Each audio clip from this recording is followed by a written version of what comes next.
Bem, de novo, agora segundo questionamento, ainda em relação à nossa aula prática, onde eu mergulho uma placa de zinco na solução de sulfato cúprico, que foi formada através de 2 gramas do sal num determinado volume de água. E aí produziu o cobre metálico, que a gente viu sendo depositado, e o sulfato de zinco. Primeira coisa, o que dá a cor azul, ou azulada, né, na solução de sulfato cúprico, é justamente o íon cobre mais 2. A solução de sulfato de zinco, à medida que ela vai sendo produzida, a minha solução, que era azul, ela vai perdendo a cor e ficando incolor. O zinco sai da forma de metal da placa e passa para a solução. Isso quer dizer que átomos de zinco vão saindo da placa. A placa vai sendo corroída. O cobre você viu sendo depositado, mas o zinco você não viu saindo da placa para a solução. Porém, é porque a filmagem teve que ser muito rápida.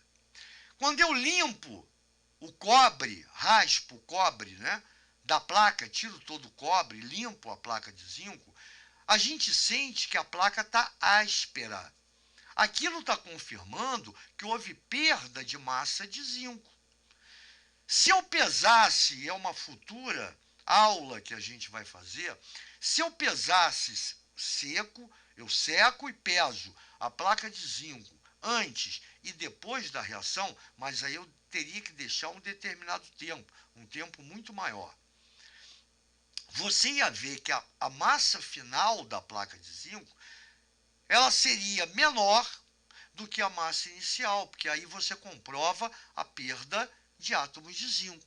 É essa aspereza que não deu para mostrar, porque é muito sutil, já que a reação eu tive que fazer muito rápido para não estressar vocês. Então são duas coisas fundamentais, é a cor da solução. Tá? Se eu deixasse de um dia para o outro, você ia ver que a solução ia ficar totalmente incolor, enquanto todo o cobre da solução ia ficar depositado na placa de zinco. Tranquilo? Então isso aí é a parte qualitativa ainda, só para não perder, né? Voltando para cá, o enunciado diz qual a massa em gramas de sulfato de zinco produzida.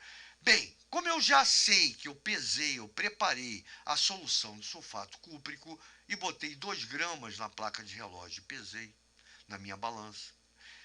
Para o sal reagente, sulfato cúprico, eu tenho 2 gramas, então eu tenho unidade massa. E o problema também que é a unidade massa para o sulfato de zinco.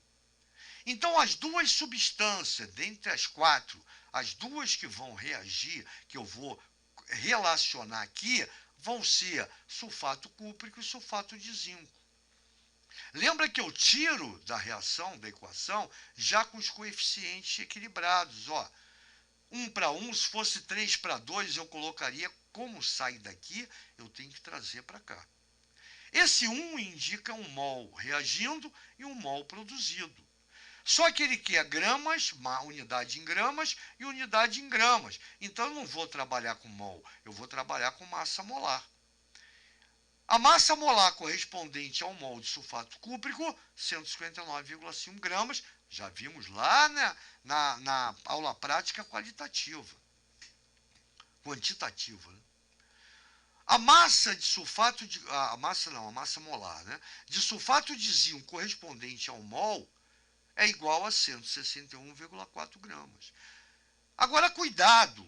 Outra observação: se aqui fosse 2 mols, 2 vezes isso. Se aqui fosse 5 mols, 5 vezes isso. Isso quer dizer o quê?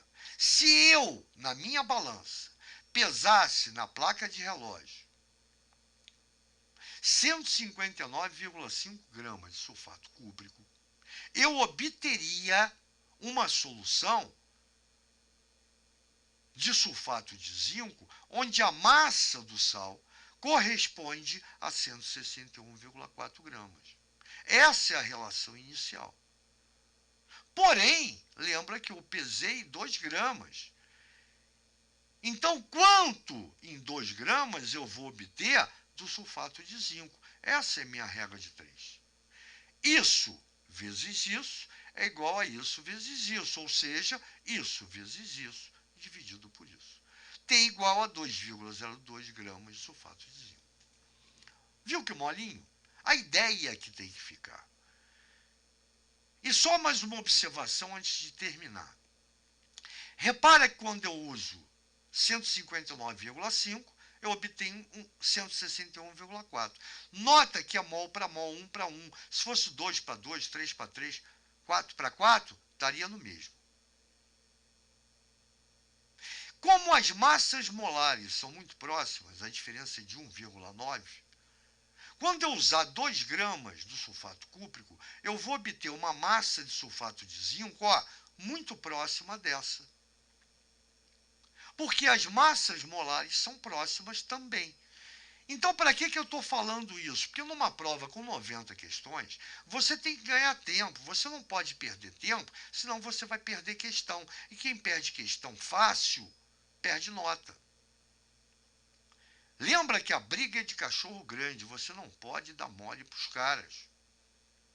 Então, num lance desse, é fundamental que você observe isso. E a partir de agora, passe a observar.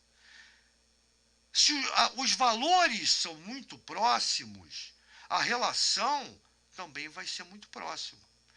Se aqui é 2 e deu 2,02, se eu colocasse 5, daria mais ou menos 5,05 aproximadamente. Então isso confirma o teu resultado. É isso que eu quero mostrar. Viu que legal, gente boa? Mais uma vez, o que interessa é a ideia. Como você vai fazer a resolução de uma questão fácil dessa maneira. O enunciado não diz, lembrando, mas a gente parte sempre da massa do sal que a gente pesou. Valeu, gente boa. Na próxima a gente continua.